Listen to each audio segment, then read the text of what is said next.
네, 정은정 작가와 함께합니다. 어서 오세요. 네, 안녕하세요. 첫 번째 이슈는요. 예, 동의 없는 개인정보 맞춤형 그 광고 사용에 과징금이 부과됐습니다. 예. 예, 구글이나 페이스북 이용하다 보면 흠칫 놀라던 그 일이 있으실 거예요. 뭐 예를 들어 후라이팬을 검색을 했는데 바로 주방용품 광고가 뜨잖아요. 빛의 속도로 떠요. 예, 이런 경험 많이 하셨을 텐데요. 이 희한한 알고리즘 배경이 숨어 있었습니다.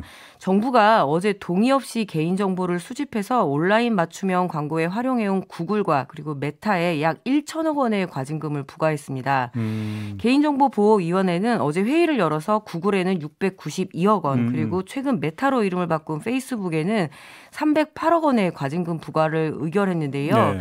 여기에 더해서 앞으로 이용자의 행태 정보를 수집해서 이용하려면 이용자에게 명확히 알리고 동의를 받으라는 시정 명령도 내렸습니다. 네. 그동안 구글은 약 6년간, 메타는 약 4년간 이용자의 행태 정보를 동의 없이 수집해서 맞춤형 광고에 활용을 했는데요.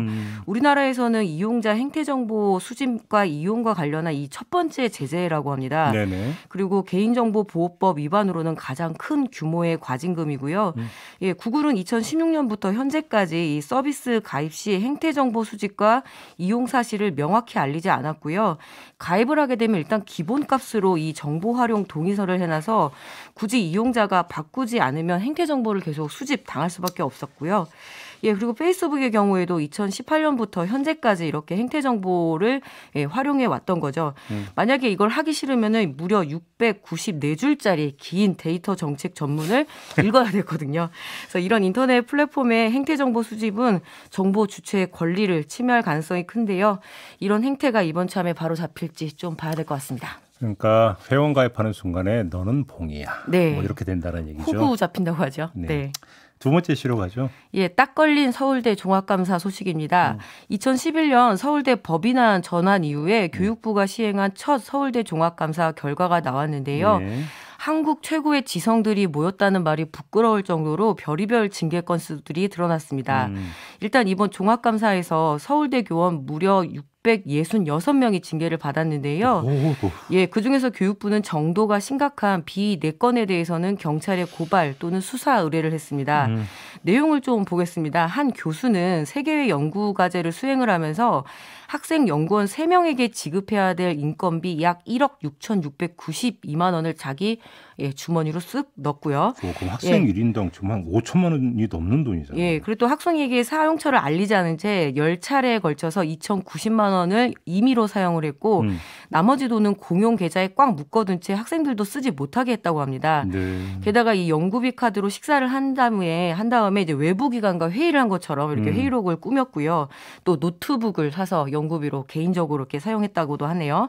그래서 이 교수는 결국 중징계 요구를 받는 동시에 사기 등의 혐의로 경찰에 고발이 됐습니다. 네. 외에도 배우자를 연구원으로 참여시켜서 연구비 3,762만 원을 받아간 경우부터 해서 시공 자격이 없는 업체가 이렇게 공사를 한 사례가 있어서 이 부분에 대해서도 교육부가 경찰에 고발을 했는데요. 법인화는 됐지만 여전히 서울대는 정부 출연금 5,379억 원이 들어가고 있습니다. 이게 다 국민들의 세금이잖아요. 네. 예, 서울대는 재발 방지와 뭐 제도 개선 등을 노력을 하겠다고 했지만 일단은 학생들과 세금을 낸 국민들에게 사과를 먼저 해야 할 것 같네요. 결국은 제자도 봉이야. 이렇게 네. 되는 겁니까? 네. 마지막 이슈는요. 예, 수리남 한국 드라마 제작사의 법적 대응을 예고했습니다. 이번 명절에 최고의 넷플릭스 드라마 수리남 혹시 JB 보셨나요? 못 봤어요. 예, 엄청 화제입니다. 네. 예, 이 드라마는 남아메리카 수리남에서 악명을 떨친 한국인 마약상을 다룬 드라마인데요. 한 민간인 사업가가 수리남을 장악한 한국인 마약 왕을 검거하기 위해 국정원의 비밀 작전에 협조하는 그 줄거리입니다. 네. 그런데 문제는 이 주 무대인 수리남이라는 국가가 굉장히 폭력이 난무하고 또 정부가 마약상과 결탁해서 범죄를 비호하는 이런 부패한 모습으로 그려졌다는 거죠.